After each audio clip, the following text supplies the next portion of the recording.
오늘 도치맘 라방을 맡게 된 박선미라고 합니다. 오늘은요, 우리 팡세에 대해서 이야기를 나눠보도록 할 건데요. 오늘 날씨 엄청 갑자기 추워져가지고 다들 따뜻하게 지금 보내고 계신지 모르겠네요. 지금 우선 저도 입장을 좀 해보고요. 입장하신 분들 갑자기 많아져가지고 인사도 나눌 겸 오늘은 사고력 수학의 시작이라고 쓰여져 있는 팡세에 대해서 사고력 수학에 관련된 이야기도 나눠보면서 이 얘기를 해보려고 합니다. 네, 갑자기 많은 분들이 들어와서 혹시 궁금하신 점이나 사고력 수학에 관련된 궁금하신 점이나 이런 거 있으시면 댓글 남겨주시면 제가 혹시 놓치는 부분이 있으면 아마 저희 스태프분께서 남겨주실 거고 아니면 제가 보는 대로 답변을 드리도록 하겠습니다. 팡세 좀 그래도 거의 1년 정도 된 책이다 보니까 많이 아시는 분들도 계실 텐데 저희가 우선은 책 영역이 4개로 구성되어 있어요. 패턴, 퍼즐과 전략, 유축, 카운팅 이렇게 해서 4개로 구성이 되어 있고요. 보통 사고력 수학이라고 하면 저희가 가장 많이 접하는 게 연산 관련된 부분이고 도형 관련된 부분의 문제들이 굉장히 많이 있긴 한데 저희는 그런 수라든지 도형에 관련된 부분은 빼고 제외하고 나서 영역을 이렇게 4개로 나누었다라는 거가 가장 이제 팡세에서 사고력 수학에서 조금 다른 점이라고 생각하실 수 있을 것 같아요. 그러니까 저도 사고력 수학을 오랫동안 좀 가르쳤고 아이들이 사고력 수학을 하고 영재교육원을 간다든지 사고력 수학을 하고 경시대회를 준비한다든지 사고력 수학을 꼭 해야 돼요 말아야 돼요부터 많은 질문들을 받았지만 약간 획기적인 영역이라고 저는 생각해요. 패턴하고 퍼즐하고 유추하고 카운팅만 되어 있는 교재 자체가 제가 여태까지 알고 있는 시중교재로는 없지 않을까라는 생각이 들었고요. 그런데 이제 보통 아이들이 수학하면 어머님들도 마찬가지로 엄마생분들도 마찬가지로 수학하면 연산을 가장 먼저 떠올리시기 쉬운데 연산을 우선 싫어하면 수학을 싫어하는 건가? 라고 생각하실 수도 있을 것 같아서 우선 연산에 관련된 부분을 약간 배제시켰다라고 생각하시면 좋을 것 같아요. 연산에 관련된 부분은 저희 교재 응용연산이라든지 그런 부분을 한번 확인해 주시면 좋을 것 같고요. 팡세 공구는 오늘부터 진행합니다. 얼마 전에 사셨다고 했는데 또 공구는 있기 마련이긴 하니까 한번 오늘 교재 한번 보시고 나서 또 필요하신 부분 있으시면 한번 또 보시면 좋을 것 같습니다. 그래서 연산 이야기를 잠깐 해보자면 사고력 수학을 하는 데 있어서 연산이 안 중요하진 않겠지만 연산 때문에 사고력 수학을 거부하는 경우도 혹시나 있을 수 있어요. 그리고 모든 책들이 지금 시중에 나와 있는 사고력 수학 책들이 영역별로 권수가 나뉘어져 있긴 하고 상중하로 나뉘어져 있는 것도 있고 1, 2, 3, 4로 나뉘어져 있는 것도 있고 상하로 나뉘어져 있는 것도 있지만 대부분 상하의 그런 부분은 영역별로 나뉘어져 있고 맨 처음에 거의 대부분 수 파트로 들어가기 마련이에요. 그러면 아이들이 수를 별로 좋아하지 않다거나 연산을 별로 좋아하지 않는 경우에는 사고력 수학이 연산이랑 별반 다르지 않네 라고 이렇게 생각해 볼 수도 있기 때문에 그런 거부감을 약간 줄여주는 것도 필요할 것 같고요. 그리고 제가 말씀드렸다시피 이 영역별로 나와 있는 것들은 순서를 꼭 1, 2, 3, 4로 하실 필요는 없다라고 생각해 주시면 좋을 것 같아요.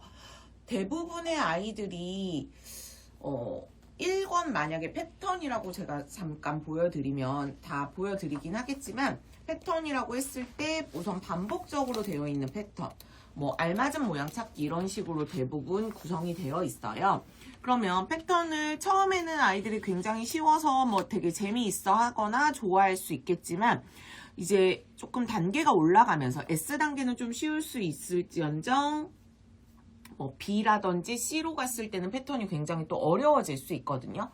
그러면 그럴 때는 저는 우선은 퍼즐과 전략부터 진행해 주시면 좋을 것 같아요. 퍼즐과 전략 부분은 아무래도 아이들이 이게 이런 것도 수학인가? 라고 생각해 볼 수 있기 때문에 뭐 수세기를 한다든지 이런 식으로 퍼즐 형식으로 되어 있고 아이들이 미로 찾기라든지 이런 부분도 굉장히 좋아하기 때문에 이렇게 진행을 먼저 해주시고 아 이런 것도 수학이구나 라는 걸 조금 약간 호기심 유발을 해주시는 게 훨씬 더 도움이 된다라고 생각합니다. 1031하고 비교해달라고 말씀하셨는데 1031보다는 팡세가 조금 쉬울 수 있을 것 같아요. 같은 단계로 비교해 봤을 때는. 그래서 질문을 어느 정도 올려주시면 제가 한번 확인해보고 또 답변 드리도록 하겠습니다. 지금 참여해주시는 분들이 많아가지고 잠시만요. 제가 질문 혹시 놓치면 다시 한번 남겨주시면 제가 확인해 보도록 할 거고요. 그래서 퍼즐과 전략 위주로 먼저 시작해 주시면 훨씬 더 도움이 되실 거라고 생각해요. 처음 접하는 아이들은. 근데 패턴이라든지 퍼즐과 전략, 유추, 카운팅 이렇게 되어 있는데 혹시나 사고력을 어느 정도 해봤다면 그냥 순서대로 진행해 주시면 좋을 것 같고요.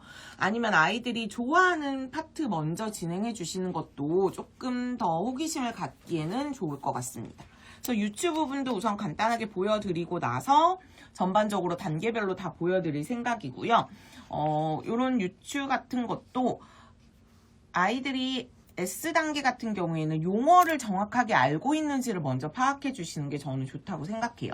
그래서 이렇게 확인해 주시면 좋을 것 같고 뭐 개수가 늘어난다든지 어떤 규칙을 갖는다든지 이런 걸 스스로 아이들이 이야기해 볼 수 있도록 해 주시면 좋을 것 같아요. 그래서 우선 책을 간단하게 보여드리고 나서 단계 선택이나 이런 이야기를 또 좀 나눠보도록 할게요. 얘는 카운팅인데 경우의 수라고 생각해 주시면 좋을 것 같아요. 그래서 이렇게 보통 뭐 오른쪽으로 가기, 앞으로 가기, 왼쪽으로 가기 뭐 이런 부분이 있고요. 이것은 약간 패턴과도 연관되어 있는 부분이라고 생각해 주시면 좋을 것 같아요. 유아에서 가장 중요한 게 아무래도 오른쪽, 왼쪽 구분, 위, 아래 구분 뭐 이 부분이 저는 가장 중요하다라고 생각하거든요. 그래서 패턴 1에 나왔던 내용이 패턴 4권 카운팅에도 똑같이 나오다 보니까 그렇게 좀 진행해 주시면서 엄마표로 진행하시는 분들은 아이들이 어느 정도 우리 아이가 이걸 잘 하고 있는지 못하고 있는지를 좀 확인해 주시면 좋을 것 같습니다. 뭐 자세한 이야기는 조금 시간 지난 다음에 또 다시 한번 보여드리도록 할 거고요. 그럼 우선 단계 선택에 대한 이야기를 먼저 좀 해드리도록 할게요. 저희가 S는 6세 기준이고 P는 7세, 1학년은 A, 뭐 2학년은 B 이렇게 되어 있는데 우선은 저는 지금 7세 아이들 같은 경우에는 조금 사고력을 해봤던 7세라면 P 권해드리고요. 사고력을 해보지 않은 7세, 지금 거의 12월임에도 불구하고 S부터 하는 걸 권해드려요. 왜냐하면 S부터 했을 때 4개월 과정 정도에 보통 마무리가 되거든요. 그러면 8세 때 7세 걸 해도 충분히 할 수 있고 처음 접하는 아이들은 우선 저는 어렵지 않고 쉽게 접근하는 게 가장 중요하다고 생각해요. 어찌됐든 꾸준하게 교재를 진행하다 보면 빨라지기 마련이거든요. 쉬지만 않는다면 빨라지기 마련이에요. 그런데 대부분의 어머님들이 요 숫자에 약간 집착하시고 아이 자체도 요 7세, 6세, 나 7세인데 왜 6세 거 해? 라는 거에 되게 굉장히 집착할 수 있거든요.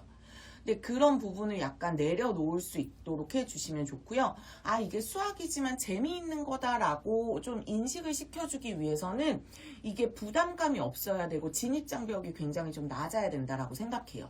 근데 아이들은 대부분 어머님들도 그렇고 아, 우리 아이가 어려운 걸 풀어야 실력이 느는구나 라고 생각하는데 저는 우선 쉬운 것부터 풀면 그게 차곡차곡 쌓여서 점점점 커진다라고 저는 생각하거든요. 그래서 그런 부분을 좀 생각해 주시면 좋을 것 같고요.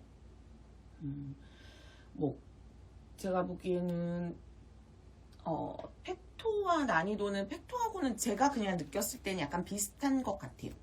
키즈 팩토 기준으로 뭐 얘기해보자면 P랑 아마 비슷할 것 같고요. 팩토 자체가 키즈하고 뭐 팩토 1이 별 차이가 없기 때문에 P나 A 정도 이렇게 생각해 주시면 좋을 것 같고, 네. 킨더 마찬가지도 뭐 킨더도 S랑 비슷하다라고 생각해 보실 수 있을 것 같아요. 그러니까 단계는 거의 비슷하다라고 보시면 좋을 것 같고요. S 지금 잠깐 보여드렸는데 P 보여드리고 초등학교 1학년, 2학년 과정도 보여드리도록 하겠습니다. 1, 2도 궁금하시다고 하셨으니까 해주시고 같은 레벨, 네, 비슷하다라고 생각하시면 될 것 같아요. 초1인데 레벨 1을 맞춰서 다음 레벨을 가야 하는데 팡세와 같이 해볼 때 차이점이 있을까요? 이것은 팩토 이야기이신 것 같은데 제가 봤을 땐 팡세 먼저 해주시는 게 저는 좋을 것 같아요. 팡세 A 정도 해주시면 좋을 것 같고요. 1하고 2 레벨 차이가 조금 있기는 해서 팩토가 아무래도 진행하실 때 중간에 팡세와 함께 해주시면 훨씬 더 그 분야에 대해서는 잘 해줄 수 있을 것 같아요. 네, 그리고 좀 질문 보고 그럼 P 먼저 한번 보여드리도록 할게요. S 조금 이따가 또 보여드릴게요. P1이라고 되어 있을 때 마디 패턴, 회전 이동 패턴, 수열, 개수 규칙 이렇게 되어 있는데요. 우선 제가 단계별로 뭐 이렇게 이야기를 해드렸을 때 우선 저희가 팡세 진단평가가 있기 때문에 그 진단평가를 해주시는 것도 굉장히 좋고요. 그런데 저도 학원 생활을 좀 오래 해봤고 아이들을 가르치면서 느꼈던 건 진단평가에서 아이들이 혹시나 자기 실력 발휘를 못한 아이들도 충분히 저는 있다라고 생각해요. 학원 입학 테스트를 봐도 대부분 재원생 애들보다 입학 테스트 성적이 비슷한 아이들을 봤을 땐 입학 테스트 신규생들이 훨씬 더 잘하는 경우들이 많거든요. 그러면 팡세를 이미 해봤던 아이들은 팡세를 조금 더 그런 패턴을 알기 때문에 좀 쉬울 수 있는데 처음 팡세를 접했을 때 혹시나 진단평가 기록이 낮거나 그래서 단계 선택을 할 때 좀 어려움이 있었다라고 싶으신다면 제가 권해드리는 방법은 1일차, 2일차, 3일차까지 수월하게 풀고 4일차, 5일차는 조금 힘들어하는 정도라면 그 단계가 맞다라고 저는 생각해요. 그러면 이렇게 저희가 지금 교재 구성을 혹시 보여드리면 1일차부터 5일차까지 구성이 되어 있고요. 하루에 한 장씩 푸는 구성으로 되어 있고 확인학습이 되어 있습니다. 그럼 제가 여기다 써놨죠. 확인학습에 1주차는 위에 문제는 4일차고 밑에 문제는 5일차예요. 그래서 대부분 3, 4, 5일차로 확인학습이 구성되어 있기 때문에 1, 2일차만 잘 푼다고 하고 3, 4, 5일차는 굉장히 어렵다면 단계를 좀 낮추시는 게 좋을 것 같고요. 3일차까지는 수월하게 푸는데 4일차, 5일차를 약간 어려워한다면 그 부분은 우리 아이가 이 정도를 극복할 수 있다라고 하면 이 책으로 그냥 진행해 주시는 게 저는 좋을 것 같고 이 책을 너무 힘들어한다 라고 하면 잠시 뭐 단계를 낮추시거나 아니면 1권이 아닌 2권과 3권 먼저 해보시고 1권으로 넘어간다든지 그렇게 생각해 주시면 좋을 것 같아요. 그러니까 저희가 지금 1주차부터 4주차까지 진행되는 것은 아무래도 앞에 선수학습이 됐을 때 뒤에 부분이 된다라는 부분 진행을 한다라고 생각하시면 좋을 것 같고요. 1권하고 2권, 3권하고 4권 차이는 영역별 차이이기 때문에 아이가 어려워하면 조금 쉬운 영역을 먼저 진행해 주시는 게 훨씬 더 도움이 되실 거예요. 왜냐하면 아이들이 제가 수업을 진행하면서도 느끼는 건 3월 달의 아이들과 9월 달의 아이들은 굉장히 달라요. 특히 6, 7세 1학년 정도까지는 굉장히 많이 다르더라고요. 그렇기 때문에 3월 달에 우리 아이와 4월 달에 우리 아이가 조금씩 다를 수 있기 때문에 조금 교재를 먼저 쉬워하는 것부터 진행해 주시는 게 훨씬 더 도움이 된다라고 생각하시면 될 것 같아요. 자, 우선 이렇게 패턴 부분을 좀 보여드릴 거고요. 패턴을 봤을 때 보통은 1, 2, 3번이 약간 쉽고요. 뒷부분이 약간 어렵긴 한데 저는 이제 문제 풀 때 형식 같은 경우에는 3, 6, 9를 저와 같이 푼다면 나머지는 숙제라든지 그런 식으로 접근을 해주시는 게 좋고요. 대부분 왼쪽 페이지를 엄마와 같이 풀고 오른쪽 페이지를 아이가 혼자 풀게 하면 아이가 왼쪽은 쉬웠는데 오른쪽은 너무 어려워요 라고 이야기하는 경우가 좀 있거든요. 그렇기 때문에 약간 골라 풀어주시는 게 좋고 이 문제가 만약에 9문제가 너무 많다라고 하면 조금 끊어서 처음에는 진행해 주시는 것도 좋아요. 그리고 이렇게 문제가 되게 다닥다닥 패턴은 좀 많기도 해요. 그런데 그거는 아이의 성향에 따라 조금 맞춰서 진행해 주시면 좋을 것 같고요. 대부분 이런 도형으로 이루어진 것은 어머님들이 어려울 수 있겠다 싶지만 수로 된 것은 또 되게 쉽겠다라고 생각하실 수 있거든요. 그런데 아이들은 혹시나 수로 된 걸 더 어려워할 수도 있고 마디라는 것을 좀 알려줄 수 있게끔 해주시면 좋을 것 같아요. 그리고 지금 저희가 규칙 찾기라고 제가 써 있는데 수가 이렇게 점점 커진다, 작아진다라는 것을 적어보기 전에 이렇게 채워서 말해볼 수 있는 형식을 해주시면 훨씬 더 도움이 되고요. 나중에 서술형이나 그런 부분도 네, 해주시면 좋을 것 같아요.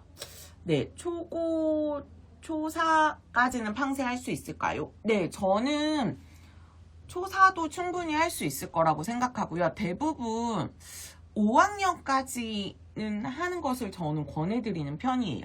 근데 6학년 정도 됐을 때는 대부분 선행을 많이 하기는 해서 교과진도 빼는 게 아무래도 좀 그렇고 아이들 제가 뭐 수학 선생님이긴 하지만 어린 아이일수록 저도 뭐 영어도 중요하다라고 생각하는 사람이기 때문에 영수에 약간 밸런스를 맞춰주시는 게 저는 필요하다라고 생각하고요.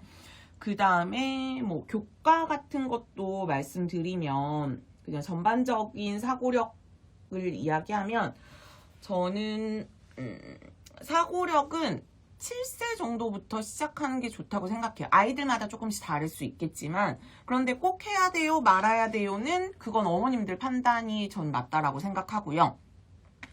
꼭 사고력을 해야지만 심화 문제를 잘 풀고 뭐 꼭 사고력을 해야지만 이런 건 아니더라도 심화 문제를 풀었을 때 좀 자신감을 가지고 있을 수 있고 지금 심화 뭐 그냥 최상이라든지 그냥 교과 심화 문제집들을 봐도 아무래도 사고력 관련된 문제들이 다양하게 요즘 많이 나오고 있는 추세이기 때문에 그 심화 문제를 풀었을 때 아이들이 좀 거부감이 없으려면 사고력 수학을 먼저 해보는 게 좋지 않을까라고 저는 그렇게 생각합니다.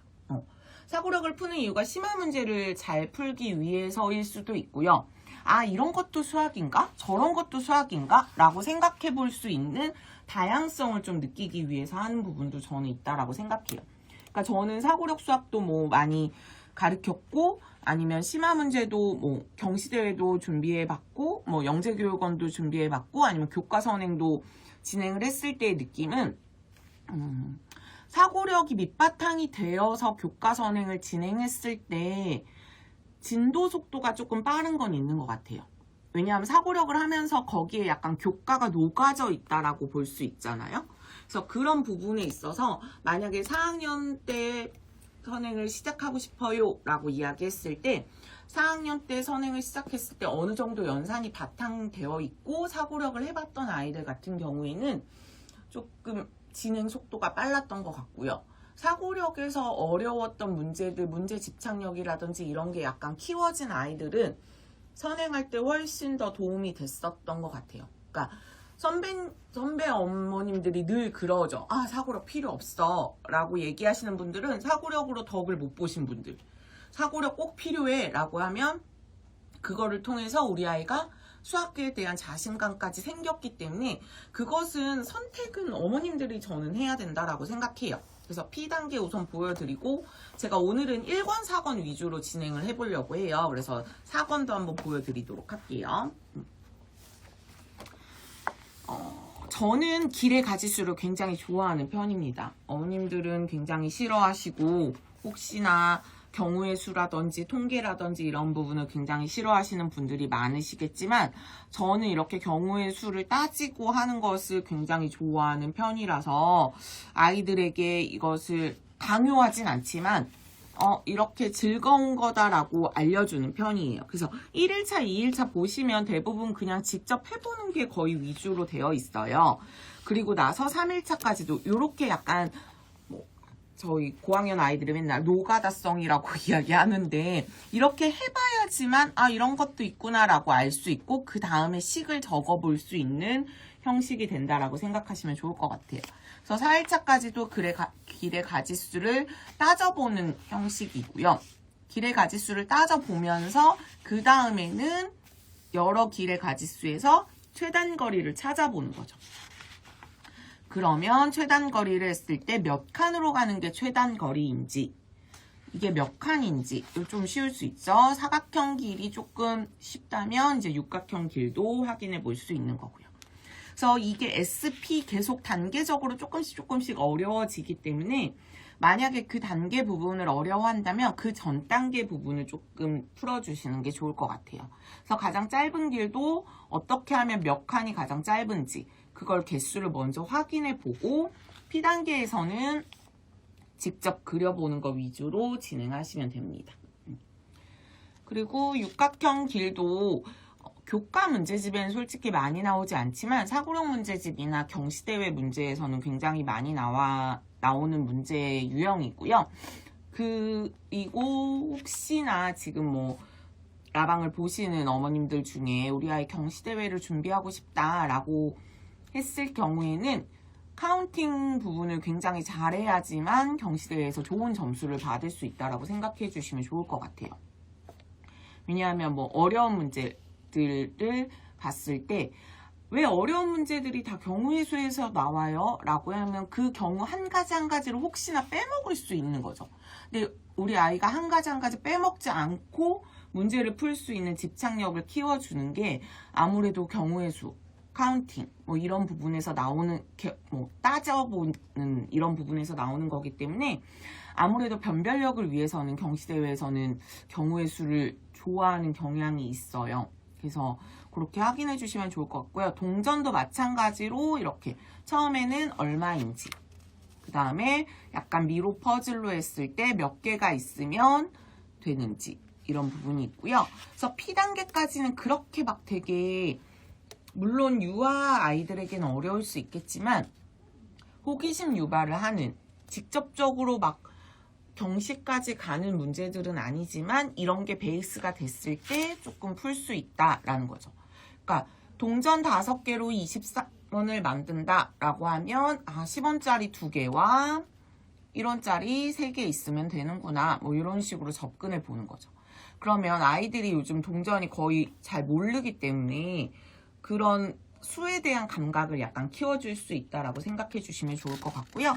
그래서 전반적으로 금액 만들기라든지 저희 보통 4일차는 이렇게 빈칸이 채워져 있으면 5일차는 얘도 23원이라고 하면 똑같이 10원짜리 2개와 1원짜리 3개인가 이렇게 생각해 볼 수 있는 거죠. 가장 적은 개수로 동전을 만들려고 했기 때문에 가장 큰 금액을 만들기 위해서 50원보다는 작은 것으로 만들어 본다라고 생각해 주시면 좋을 것 같아요. 그래서 아이들이 직접 이렇게 해보고 혹시 어려워하는 파트가 있으면 그거에 맞춰서 문제도 만들어 본다든지 아니면 실질적으로 교구라든지 숫자 카드를 이용해서 동전도 해볼 수 있다라는 거 생각해 주시면 좋을 것 같아요. 경우의 수 라고 하면 뭐 공 꺼내기라든지 이런 부분도 충분히 보면 알 수 있는 거지만 아이들이 이거에 대한 거부감이 혹시 있으면 직접 교구를 활용한다든지 뭐 동전 칩이라든지 이런 걸 활용해 주시면 훨씬 더 도움이 되실 거고요. 1일차, 2일차는 정말 좀 쉬운 편이라고 보시면 좋을 것 같아요. 그리고 나서 이제 숫자가 초록색 공인지 뭐 빨간색 공인지 3보다 큰지 수가 뭐 3이 적혀져 있는지 뭐 이런 식으로 다양하게 우선 경우라는 것을 알아볼 수 있도록 되어 있는 거고요. 경우의 수 같은 경우에도 숫자 3이라는 건 숫자 3 뭐 이 중에서 파란색이라는 건 1, 4가 파란색인 거죠. 뭐 이렇게 4보다 작은 것은 이렇게 될 수 있는 거겠죠. 각자 조건이 몇 개인지 한번 확인해 보시면 될 것 같고요. 그래서 이렇게 가능성이라고 우리가 보통 이야기하는데 가능성이라는 게 확률을 뜻하는 부분이에요. 그래서 확률이 어떤 게 더 큰지, 가능성이 더 큰지 확률이라는 용어를 아이들이 잘 모를 경우에 저희 이제 교과 과정에서는 가능성이라고 이야기하고 이제 고등학교 정도 갔을 때 확률이라고 이야기하거든요. 중고등학교 갔을 때. 그래서 그 전에는 가능성이라고 이야기해 주시면 될 것 같아요. 그럼 노란색, 파란색 중에서는 초록색이 훨씬, 노란색, 초록색 중에서는 초록색이 훨씬 가능성이 더 크다라고 생각해 주시면 될 것 같고요. 이렇게 전반적으로 P는 되어 있고, 1, 2, 3, 4주차가 지나면 마무리 평가가 있어요. 마무리 평가도 1, 2, 3, 4주차로 되어 있고요. 그래서 저는 이게 약간 리뷰 형식이라고 생각해 주시면 좋을 것 같아요. 그래서 저는 마무리 평가를 진행하면서 다음 책으로 넘어가는 경우가 있어서 그런 뭐 배분? 뭐 이렇게 푸는 양 같은 거는 어머님들이 한번 보시고 적용해 주시면 좋을 것 같고요. 처음에는 저는 굉장히 조금씩 푸는 걸 권해드립니다. 그렇기 때문에 권해드리고 점차적으로 아이가 스며들었을 때 조금씩 양을 늘리는 걸 권해드리고요. 그리고 뭐 대부분 어머님들이 저에게 묻는 건 그래요. 저희가 이제 저희 회사에서 나온 교재들이 많잖아요. 뭐 플라토도 있고 팡세도 있고 응용연산도 있고 뭐 여러 권을 투학독해도 있고 여러 권을 한꺼번에 다 풀려야 되나요? 라고 이제 물어보시는 분들이 되게 많으신데 먼저 가장 노출시켜주고 싶은 걸 먼저 한 권부터 시작해 주시는 게 저는 좋은 것 같아요. 만약에 지면학습이 처음이라고 한다면 그러고 나서 한 달 정도 지냈을 때 우리 아이가 이 정도 어느 정도 적응됐어 라고 하면 다음 책을 그 다음 책을 해서 이제 4권을 다 세트로 하시면 더 좋겠지만 처음부터 4권을 세팅해 놓고 월, 화, 수, 목, 금 무조건 다 4권을 하루에 다 풀어야 돼 라고 한다면 아이들이 이거 되게 물론 아침에 얼마 안 걸리죠. 10분도 솔직히 안 걸릴 수도 있지만 그 개수에 대한 압박이 아무래도 있을 수 있어요. 그렇기 때문에 저는 처음에 가장 아이가 좋아하는 것부터 6세 정도는 판단하기 약간 어려울 수 있겠지만 지금 7세 지금 12월이잖아요. 12월 정도의 아이들이라면 충분히 고를 수 있을 거라고 생각해요. 서점에 가셔서 보셔도 되고 아니면 인터넷으로 이런 문제들이 있는 것 중에 어떤 걸 먼저 해볼래? 라고 순서를 먼저 정하신 다음에 해주시는 게 좋고 대부분의 아이들은 저는 사고력 수학을 먼저 권하는 편이긴 해요. 근데 기본적으로 수세기가 되거나 그런 부분이 됐을 때 좀 권하는 편이고요. 물론 연산이 기본적으로 되어야지 사고력 수학을 하는데 편한 건 있어요. 하지만 유아일 때는 제가 아이들이 저에게 묻거나 아니면 뭐 아는 동생들이 저에게 묻거나 뭐 친구들이 물었을 때 가장 먼저 하는 얘기는 1부터 20까지를 셀 수 있는지 읽을 수 있는지 쓸 수 있는지 아니 말할 수 있는지 정도를 안다면 사고력 수학 해도 돼요. 유아 기준으로 봤을 때. 그러고 나서 뭐 점차적으로 늘리는 건 확장해 나가는 건 아이에 따라 아이의 적응력에 따라 조금씩 다를 수 있을 것 같고요. 그걸 우리 아이가 당연히 적응했을 거라고 생각하고 압박을 넣지 마시고 점차적으로 아이의 그런 사소한 행동이라든지 이런 걸 좀 보시면서 진행해 주시는 게 좋을 것 같아요. 그래서 우선 그럼 A1부터 한번 보여드리도록 할게요. A1은 여러 가지 패턴 우선 되어 있고요. 속성 패턴이라고 지금 구성되어 있습니다. 그럼 우선은 제가 이야기할 수 있는 건 색깔에 대해서 이야기해 볼 수 있고 모양에 대해서, 크기에 대해서, 개수에 대해서 이야기해 볼 수 있는 거죠. 그럼 저는 대부분 이 다음에 뭐가 나오는지 우선 하나의 속성만 되어 있는 부분이죠. 지금 1일차는 하나의 속성만 되어 있어요. 얘는 색깔이고 얘는 크기, 얘는 모양, 얘도 모양, 얘는 개수 이렇게 되어 있겠죠. 그러면 색깔이라든지 모양이라든지 크기라든지 개수 중에 하나만 타겟팅을 해서 문제를 풀어보는 거라고 생각하시면 될 것 같고요. 패턴 꼴이 있게, 패턴을 직접 만들기 전에 그 뒤에 뭐가 나오는지를 확인해 보는 거라고 생각해 주시면 좋을 것 같아요. 그 다음에 회전 패턴 같은 경우에는 저는 대부분 좀 번호를 쓰는 편이에요. 여긴 1, 여기 2, 여기 3, 여기 4, 여기 5, 여기 6. 만약에 더 진행된다면 7, 8, 9, 10 이렇게 되겠죠. 그럼 여기는 1이 되는 거고요. 여긴 2가 되는 거고 여기는 3, 여기는 4가 되겠죠. 그러면 그 다음에는 5가 그림이 그려지는구나 라고 생각해 보시면 될 것 같고요. 이거에 맞춰서 기호를 쓰시면 됩니다. 그럼 얘는 이렇게 마주 본다라고 생각하시면 되겠죠. 그럼 여기 1, 2, 3, 4, 6 이런 식으로 접근할 수 있겠죠. 그러면 얘네 둘이 짝꿍이 되는구나 라는 걸 생각해서 빈칸에 채워 넣는 거죠. 그럼 하나하나 조금 달라진다라고 생각하시면 될 것 같아요. 1일차 때는 그냥 하나를 넣는 거다 라고 생각하면 2일차 때는 패턴을 조금 찾아보는 거, 3일차 때는 그려보는 거, 4일차 때는 좀 여러 개의 패턴을 그려보는 거. 반전 패턴이라고 해서 달라지는 걸 말하는 거죠. 아, 여기에 색칠되어 있으면 여기는 색칠 안 된 게 기본이다 라고 생각하시면 될 것 같고요.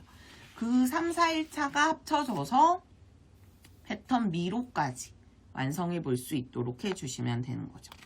그리고 나서 마찬가지로 확인학습 이렇게 되어 있다라고 보시면 될 것 같고요. 확인학습까지 우리 아이가 굉장히 잘 푼다 그러면 그 영역은 약간 강한 영역이라고 생각해 주시면 좋을 것 같아요. 이중 패턴은 아까는 저희가 뭐였어요? 색깔이나 크기나 모양이나 개수만 한 가지만 봤다면 이제는 색깔은 빨로가 되는 거고 그 다음에 크기는 크고 작고 뭐 이런 식으로 된다라고 생각해 주시면 되겠죠.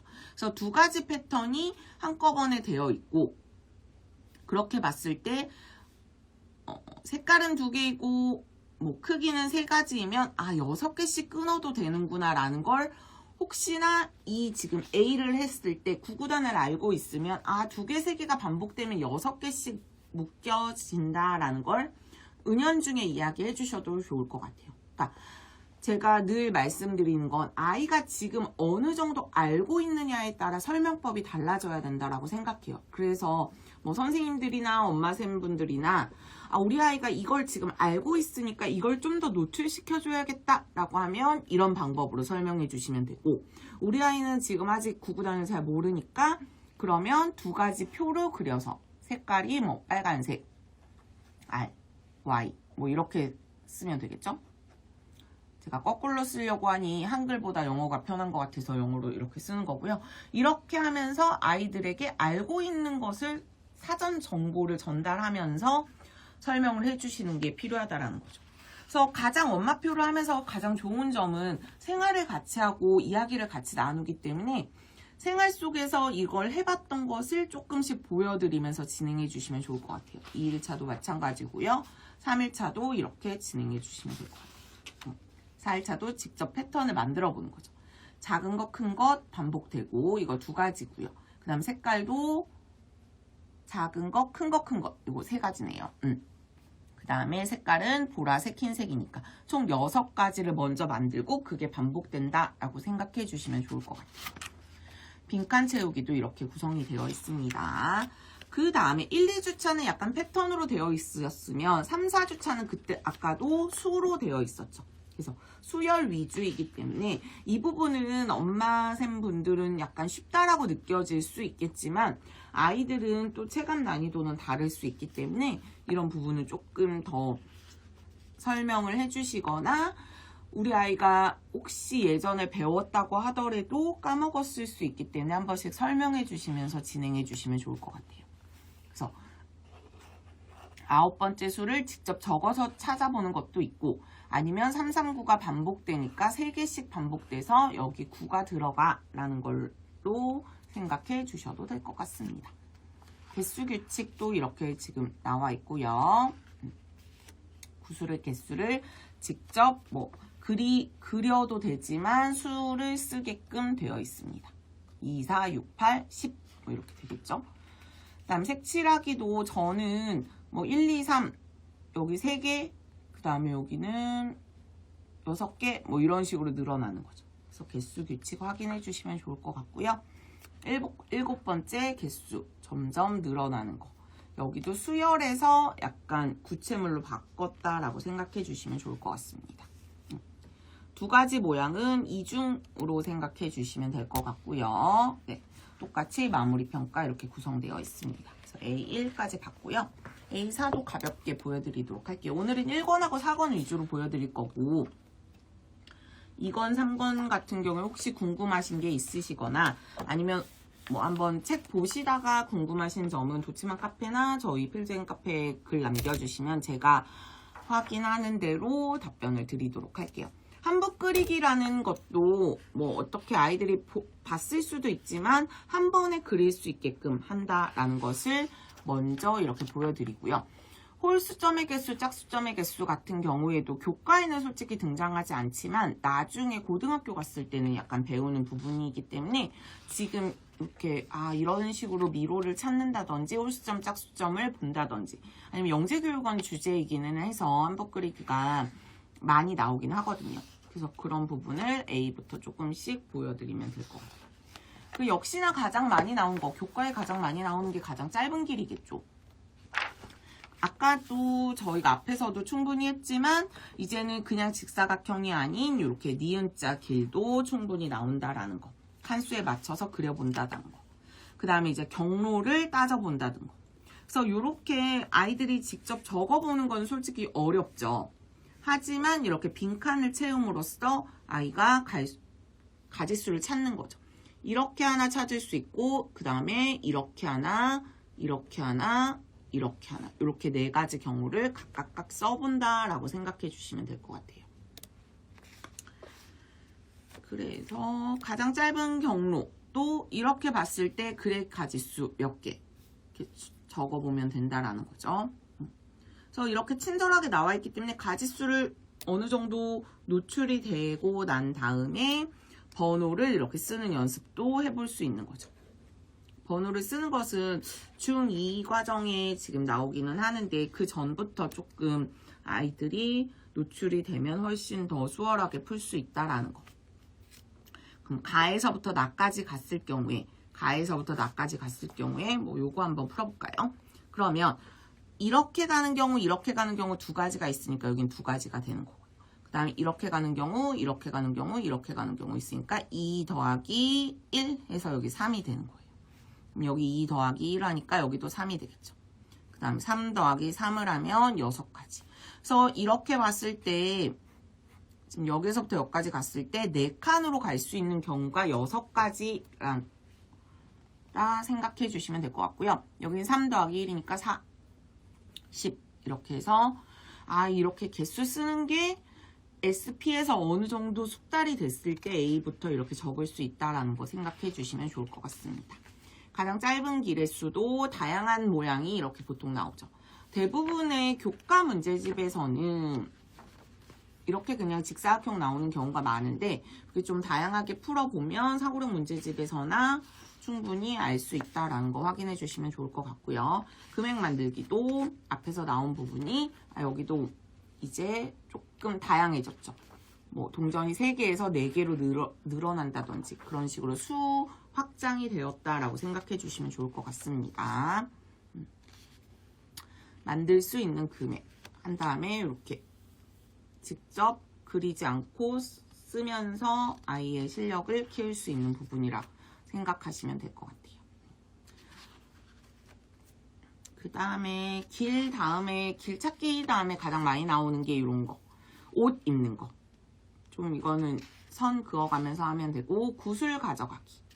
4개 중에 지금 2개를 고르려고 합니다. 라는 거죠. 그럼 이렇게 2개 고를 수 있고 이렇게 2개 고를 수 있고 이렇게 2개 고를 수 있죠. 그럼 얘 입장에서 3개 골랐고요. 그럼 얘 입장에서는 이미 얘랑 골랐기 때문에 얘랑 골라서 2개고요. 그럼 얘도 이미 2개 골랐기 때문에 얘는 하나죠. 뭐 악수하기라든지 그런 부분까지도 솔직히 접근할 수 있는 부분이라 그러면 6가지입니다. 라고 적을 수 있을 것 같고요. 이렇게 확인해줘. 악수하기 똑같이 나왔죠? 그 다음에 여기에서는 남학생, 여학생 한 번씩 악수하기. 모두 악수하기. 뭐 이렇게 나오는 부분. 그럼 이 부분이 나중에 리그와 토너먼트 부분까지도 연장된다고 생각하시면 될 것 같아요. 수 만들기, 뭐 연산이 없긴 하지만 숫자 카드 만들기, 가지수 찾기. 그럼 아이들이 전반적으로 저는 작은 수부터 큰 수까지 적을 수 있도록 이쁘게 나열하게끔 저는 시키거든요. 그러면 135면 135 먼저 적고요. 그 다음에 순서대로 또 적을 수 있게끔 접근해 주시면 좋아요.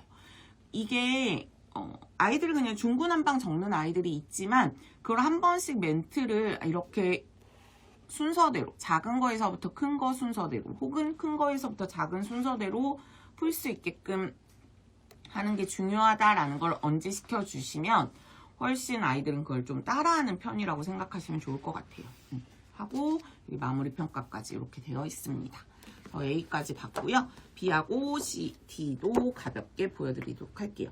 왜냐면 지금 1, 2학년 부분 뭐 궁금해하시는 분들도 많으실 것 같기도 하고 유아 부분은 그래도 어느 정도 지금 풀리신 분들이 많을 것 같아서 그 다음 부분으로 조금 어려운 부분을 보시면 좋을 것 같아요. B 패턴은 약간 어려워요.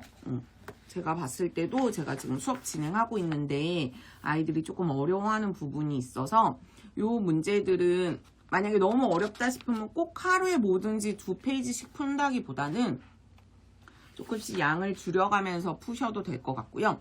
이중 패턴도 1주차는 그래도 어느 정도 풀 수 있는데 뒤로 갈수록 조금 회전 패턴이나 이중 패턴, 회전, 이동 패턴 이런 부분은 약간 어렵거든요.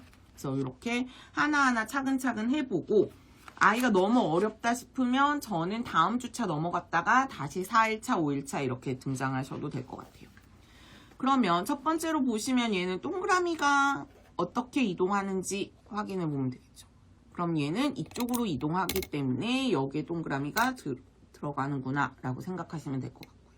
그 다음 네모는 여기, 여기, 여기. 그러면 1, 2, 3이 반복되니까 두 번에 되어 있는 여기 이렇게 색칠해 주시면 될 것 같습니다. 이렇게 확인하시면 될 것 같고요. 여기 바코드나 반전 패턴.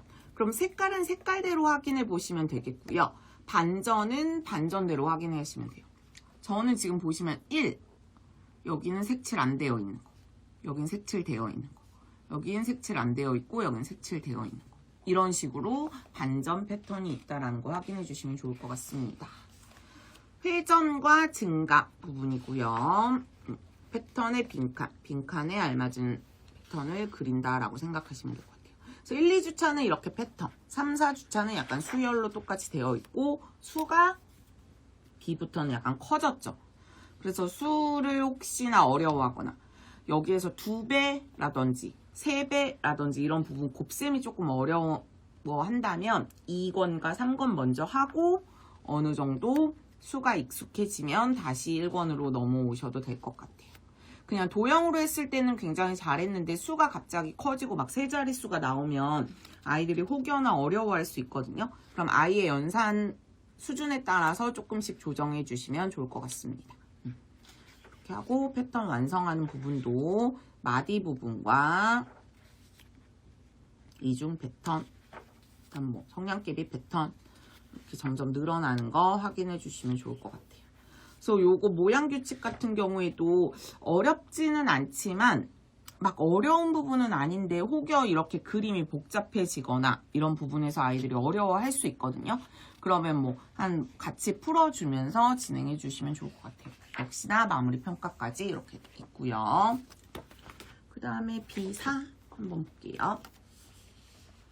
B4도 역시 길찾기가 먼저 나와요. 그런데 사각형 이제 더하는 거 곱하는 거 저희가 막 혹시 수학을 어렸을 때 배우셨을 때 학창시절에 합의 경우의 수, 곱의 경우의 수 이런 게 아마 있었어요. 고등학교 때. 그럼 그런 부분이 여기 나와 있는 부분이고요. 아 그럼 동시에 할 수 있으면 곱하기 뭐 하는 부분. 그 다음에 사각형 모양이었을 때 가지수를 여러 개 그릴 수 있는 부분도 이렇게 등장하고요. 그 다음 육각형 부분. 육각형 부분까지 나와 있습니다. 그다음 마찬가지로 최단경로 나와 있고 이제 A에서 어느 정도 익숙해진 거에서 약간 칸이 다른 칸 부분이 있는 거죠. 그럼 요거 한번 풀어보면 여기 2가 되겠고요. 여기도 2가 똑같이 되겠죠. 그럼 더해지면 여긴 3. 그럼 여기도 똑같이 2가 되고 5가 되고 3이 되고 8 이렇게 되겠죠. 이런 식으로 풀어주시면 되겠습니다. 그래서 들렸다 가기 요거는 이제 곱의 경우의 수 부분이 나온 거 보시면 될 것 같고요.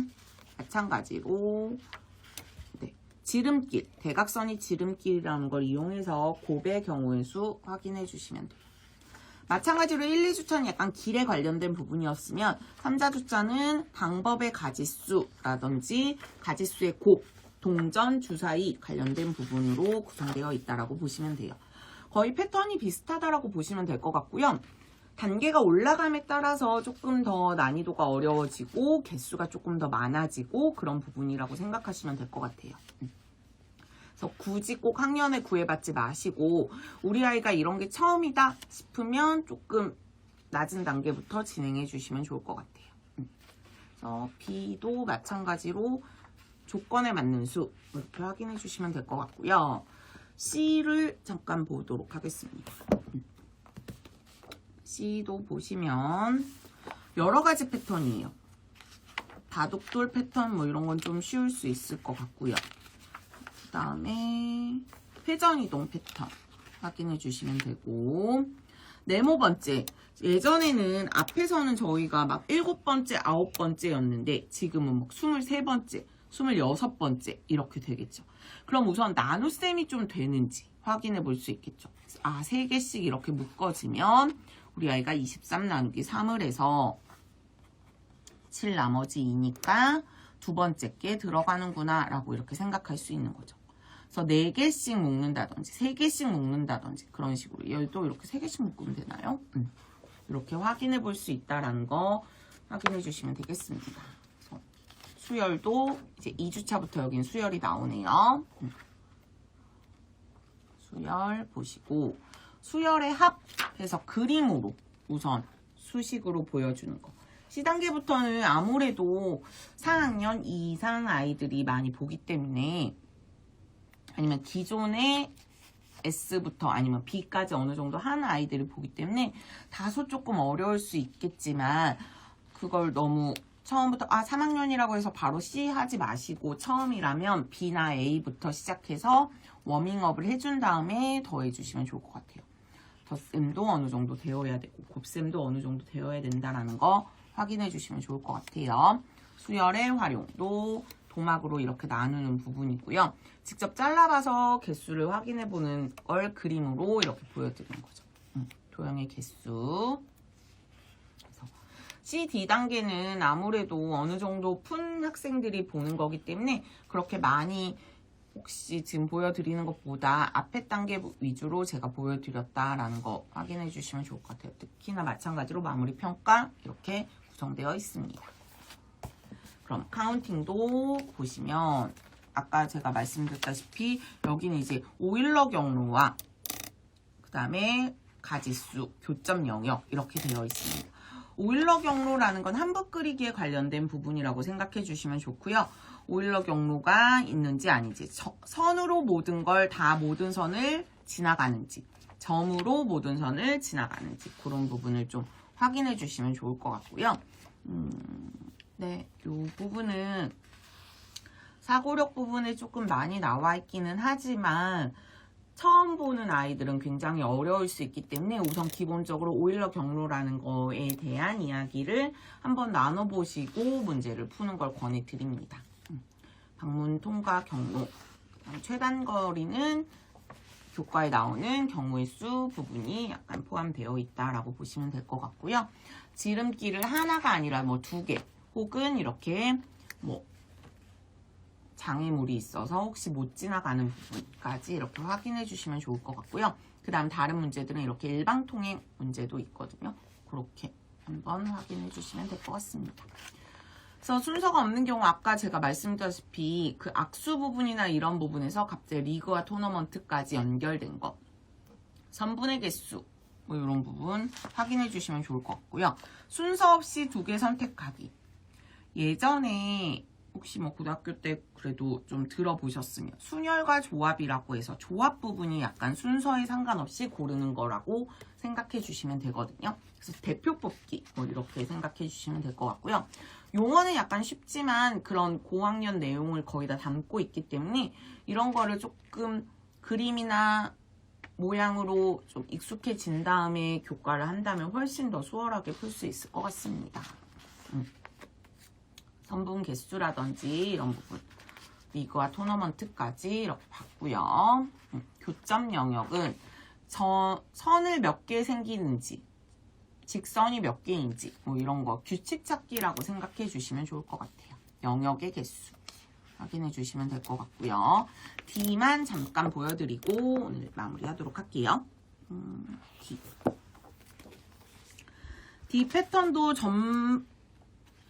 되게 많이 어려워졌더라고요. 그래서 처음에 혹시 4학년 이상 아이들이 먼저 D부터 하지 마시고 C나 B부터 조금 해보시고 수도 엄청 커졌고 가지수도 막 45번째, 70번째 이런 식으로 많아졌기 때문에 어려워한다면 앞에 부분 먼저 해주시면 훨씬 더 도움이 될 것 같습니다. 그래서 수연 부분과 그 다음에 여기도 패턴이 마찬가지로 1, 2, 3, 4, 5, 6, 7, 8, 9까지가 패턴이거든요. 그럼 다시 10이 되겠죠. 그래서 어디서부터 패턴을 묶어서 만들지 이렇게 생각해 주시면 좋고요. 8개씩 묶었다라고 생각하는 부분이죠. 여기 힌트가 이렇게 나와 있네요. 그래서 이런 부분이라든지 배열표로 본 부분 여러 가지 배열도 다양하게 다 나와 있고요. 배열 보시면 되고 이제 고학년이다 보니까 분수에 관련된 수열까지 이렇게 등장했다라고 생각하시면 될 것 같아요. 왜냐하면 3학년 때 분수를 처음 배웠을 때 이제 4학년부터는 분수에 관련된 수열도 등장할 수 있으니까 약간 이중 수열이라고 보시면 되겠죠. 그 다음에 카운팅 부분도 마찬가지입니다. 이제 점점 그냥 다 써야 되는 부분이 굉장히 많다라고 생각하시면 될 것 같아요. 잠깐 주차만 한번 볼게요. 요게 한복 그리기라고 생각하시면 될 것 같고요. 아까 오일러 경로에서 이제 조금 더 들어간 부분이라고 생각하시면 되고 최단 거리 마찬가지고요. 합의 가지수 10이 나오는 경우의 수가 몇 개인지 측정 방법의 수만 우선 좀 보여드리고 마무리할게요. 막대로 셀 수 있는 거. 이거 뭐 되게 합과 차를 이용하는 부분이겠죠. 되게 어렵지 않게 생각하실 수 있지만 퀴즈네르 막대나 이런 걸로 직접 해보면서 진행해 주셔도 되고요. 그래서 길이 잴 수 있는 거. 그래서 아이들이 챕터별로 더 쉬워하는 거 먼저 진행해 주시면 좋을 것 같고요. 이렇게 움직이는 건 차이도 가능하다라는 거. 그리고 2하고 1을 붙일 수는 없다라고 생각해 주시면 될 것 같아요. 이런 문제에서는. 그 다음에 추, 양팔 저울. 그러면 양팔 저울은 두 쪽 다 올릴 수 있는지 한쪽에만 올릴 수 있는지에 따라서 약간 문제의 유형이 달라진다라는 거. 그래서 요 사주차는 또 그렇게 많이 어렵지는 않을 것 같고요. 혹시 아이들이 어려워하는 챕터가 있다면 그걸 좀 체크해 놓으셨다가 다음에 우리 아이가 이 부분을 원래 좀 어려워했었으니까 그 전에 리뷰를 좀 해가면서 진행해 주시면 좋을 것 같습니다. 오늘은 제가 전반적으로 좀 디테일하게 많이 보여드리는 편이었고요. 제가 1권하고 4권 위주로 보여드렸고 2권, 3권은 퍼즐하고 유추 부분이기 때문에 그렇게 어렵지는 않아서 1권, 4권이 어려워하는 게 조금 당연할 수 있기 때문에 단계 선택하실 때 조금 도움이 되셨으면 좋겠고요. 팡세 진단평가 한번 풀어보시고 단계 선택하시고 공구는 오늘부터 아마 일주일간 진행된다고 합니다. 그래서 보시고 나서 좀 단계 선택이나 교재 선택하시는데 좀 도움이 되셨길 바랍니다. 그럼 오늘은 여기까지 진행하도록 하겠습니다. 점심 맛있게 드세요. 다음에 뵙겠습니다.